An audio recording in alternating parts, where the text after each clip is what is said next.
Kita berdoa. Bapa, terima kasih untuk siang hari ini. Sebentar kami akan merenungkan firman-Mu. Tuhan, tolong kami. Mampukan kami untuk bisa mendengar akan renungan ini, mengikuti renungan ini, bahkan menerima setiap pesan yang dari Tuhan. Tuhan tolong pemberitaan firman Tuhan, renungan Tuhan siang hari ini. Dalam nama Tuhan Yesus. Amin. Puji nama Tuhan, kita akan merenungkan firman Tuhan. Kembali siang hari ini kita akan baca dari Yohanes pasal 15 ayat 12 sampai 15. Saya akan bacakan buat kita semuanya. Inilah perintahku, yaitu supaya kamu saling mengasihi seperti aku telah mengasihi kamu. Tidak ada kasih yang lebih besar daripada kasih seorang yang memberikan nyawanya untuk sahabat-sahabatnya. Kamu adalah sahabatku jikalau kamu berbuat apa yang kuperintahkan kepadamu. Aku tidak menyebut kamu lagi hamba, sebab hamba tidak tahu apa yang diperbuat oleh tuannya. Tetapi aku menyebut kamu sahabat, karena aku telah memberitahukan kepada kamu segala sesuatu yang telah kudengar dari Bapakku. Saudara, siang hari ini kita akan merenungkan firman Tuhan, dan judul perenungan di siang hari ini adalah bukan kasih khayalan.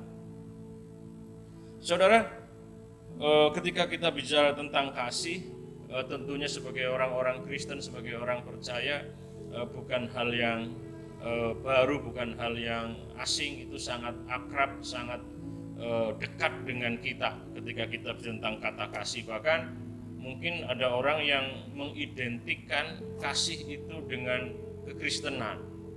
Ya, kalau misalkan ada sebuah lembaga atau sebuah sekolah, belakangnya ada nama kasihnya, misalkan pelangi kasih atau mentari kasih, kita berpikir, bahkan banyak orang berpikir, oh itu pasti sekolah atau lembaga atau yayasan Kristen.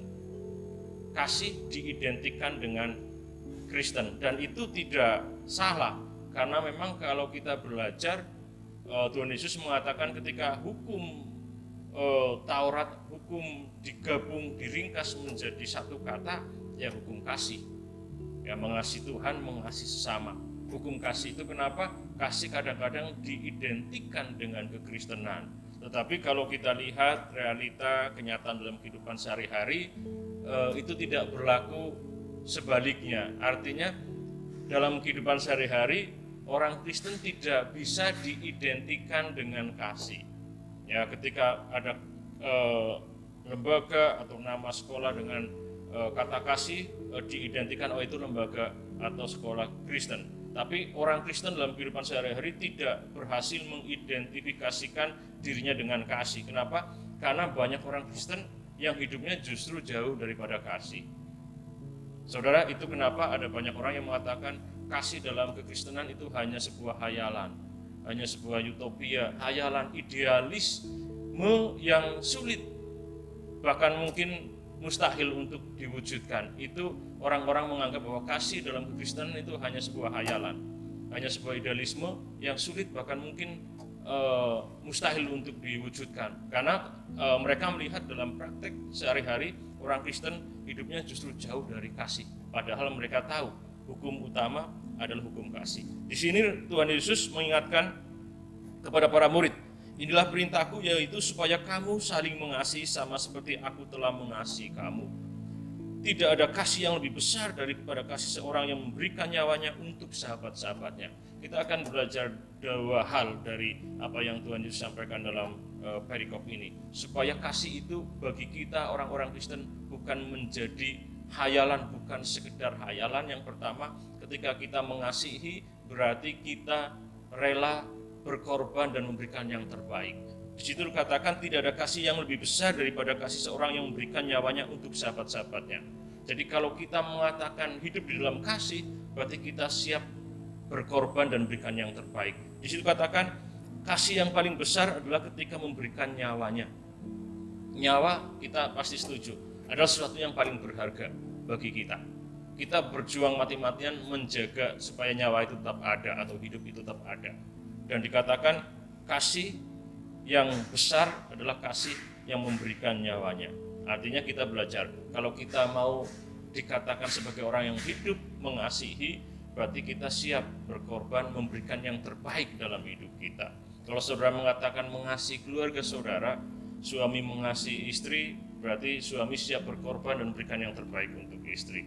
Orang tua mengasihi anak, berarti orang tua siap berkorban dan memberikan yang terbaik buat anak. Anak mengasihi orang tua pun demikian. Kalau dikatakan anak mengasihi orang tua, berarti anak harus siap berkorban memberikan yang terbaik untuk orang tuanya. Tentunya dalam bentuk dan dalam ukuran masing-masing, tetapi ada kerinduan untuk memberikan yang terbaik.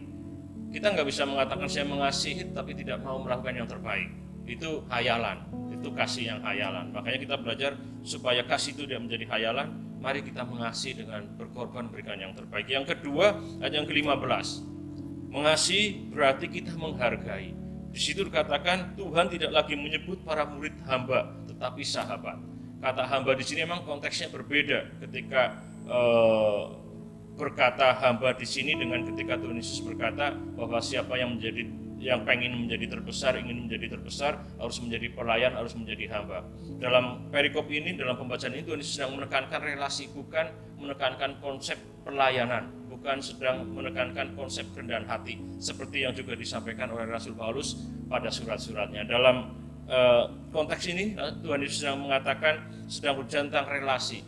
Dalam relasi, seorang hamba dan seorang Tuhan itu sangat jauh jaraknya.